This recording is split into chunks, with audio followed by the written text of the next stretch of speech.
यदि भगवान की शरण में हो जाओ, अबलो नशानी अबना नशई हो, वो कृपा करे तो सब क्षमा हो जाए।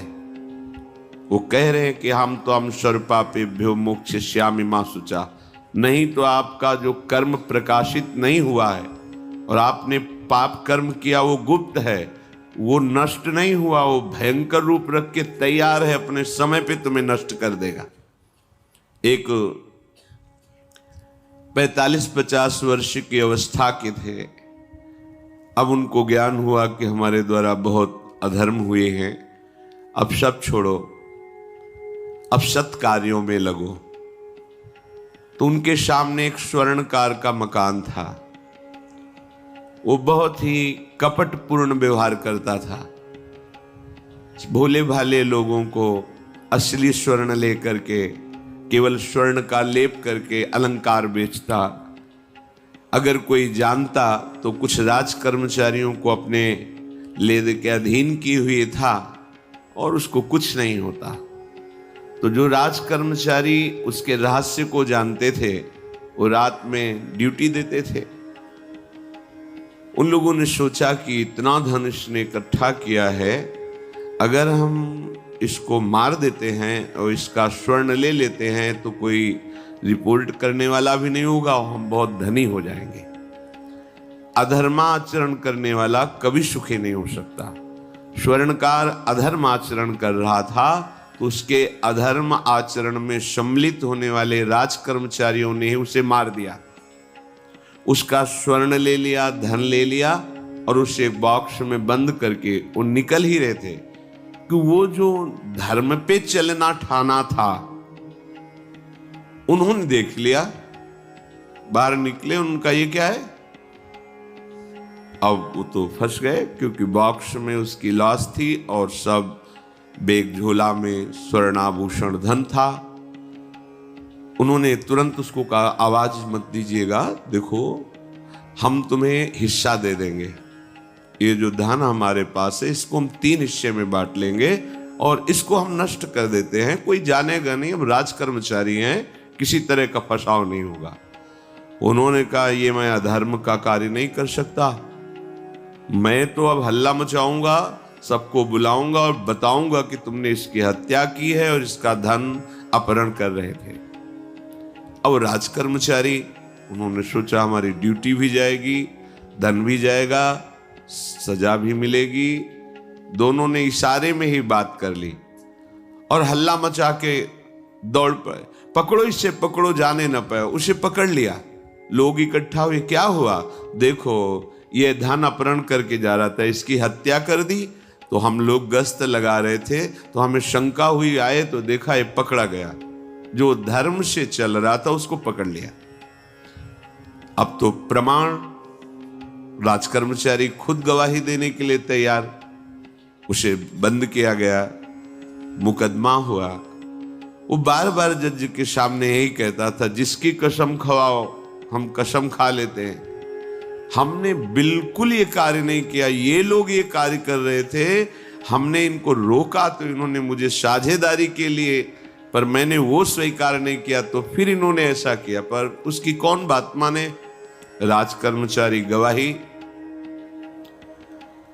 मुकदमा लंबा खिंचा, उसे जेल में रखा गया। हर बार आके वो यही प्रार्थना करता, कई वर्ष तक चलता रहता मुकदमा, जेल का उसे बड़ा कष्ट भोगना पड़ता। वो विचार करता कि मैं अगर हिस्सा ले लेता तो बच जाता, लेकिन धर्म से चल रहा था तो देखो मुझे कष्ट भोगना पड़ा।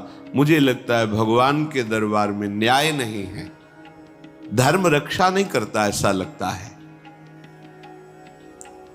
एक दिन आया और रो करके यही बात कही जज के सामने कि मुझे लगता है भगवान नहीं है, क्योंकि मैं बार बार सत्य को साक्षी करके कहता हूं कि मैंने ये कर्म नहीं किया और मुझे दंड दिया जा रहा है, मुझे क्लेश दिया जा रहा है धर्म से चलने के कारण।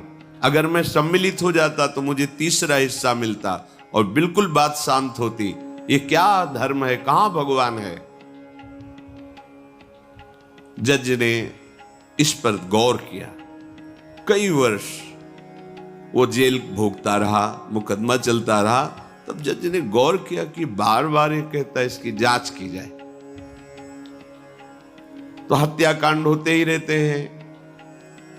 एक शव आया वहां,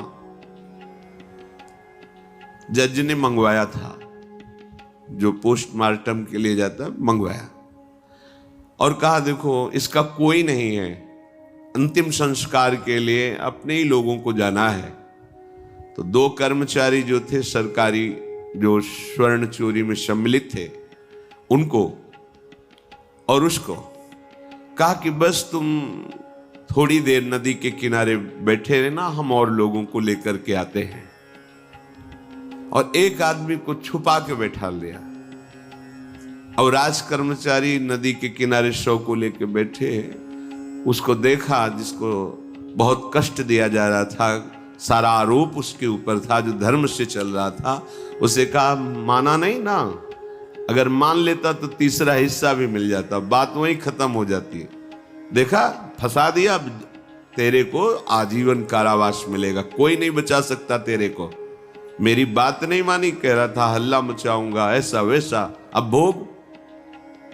तो जज के द्वारा जो एकांत में बैठाला हुआ आदमी था, उसने पूरी बात सुनी, इसीलिए ये नाटक रचा गया था। तीनों को बुलाया और कहा तुम निर्दोष हो उस धर्मात्मा से। स्वयं इनकी आवाज से हमने सुना, ये कह रहे थे जो तुम बात कह रहे थे। तो उसने कहा कि ये तो ठीक है, अब निर्णय ठीक कर दिया, लेकिन आप कई वर्षों से मैं दंड भोग रहा था, ये कौन सा न्याय है? किस अपराध के कारण? मैं तो धर्म से चल रहा था, इसमें किंचन मात्र मेरा कोई अपराध नहीं था, फिर कई वर्ष से मैं सजा क्यों भोग रहा था? बार बार प्रताड़ना, नाना प्रकार के कष्ट क्यों भोगा मैं? जज ने कहा तुम हृदय को साक्षी करके बताओ, क्या कोई ऐसा अपराध किया है जिसका प्रकाश ना हुआ और तुम्हें दंड ना मिला हो?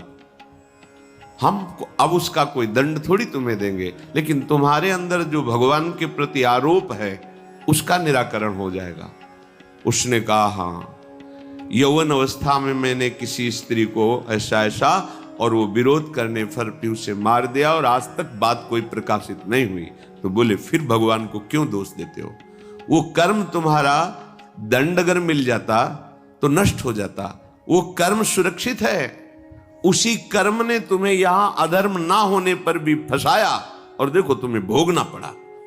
तो निश्चित समझो, यदि आप अधर्म के द्वारा कोई भी सुख साधन करेंगे तो आप नष्ट होंगे।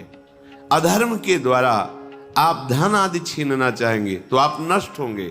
अधर्म कर दिया है और उसका प्रायश्चित नहीं हुआ तो वो कर्म सुरक्षित है। ऐसी जगह फंसाएगा जहां 100% आपने कोई अपराध नहीं किया पर आपको उसका दंड भोगना पड़ेगा। फिर आपको लगेगा कि न्याय में अन्याय हो रहा है, कोई भगवान नहीं है। देखो मैंने बिल्कुल कसम खा के कहता हूं पाप नहीं किया, पर ये पाप का जो आरोप लगा वो पूर्व पाप आकर के तुम्हें दंडित कर रहा है। अब इस कर्म विधान को ये बहिर्मुख लोग क्या जानते हैं? तभी कहते हैं अरे कहां भगवान, कैसे भगवान? आज तुम धर्म से चल रहे हो, लेकिन कल तुमने जो कर्म किया तो तुम शरणागत होकर भजन के द्वारा उसको नष्ट नहीं किया ना, तो वो सुरक्षित है। अवश्य में भोक्तव्यम कृतम कर्म शुभाशुभम। इसलिए श्री भगवान आदेश कर रहे हैं यज्ञार्थात् कर्मणोन्यत्र लोकोयम कर्म बंधनः तदर्थम कर्म कौन्ते मुक्त संगः समाचर। मुक्त हो जाओगे, न काम तुम्हें अधीन कर पाएगा, न पाप अधीन कर पाएगा, परमानंद में डूब जाओगे। केवल प्रभु के लिए कर्म करो।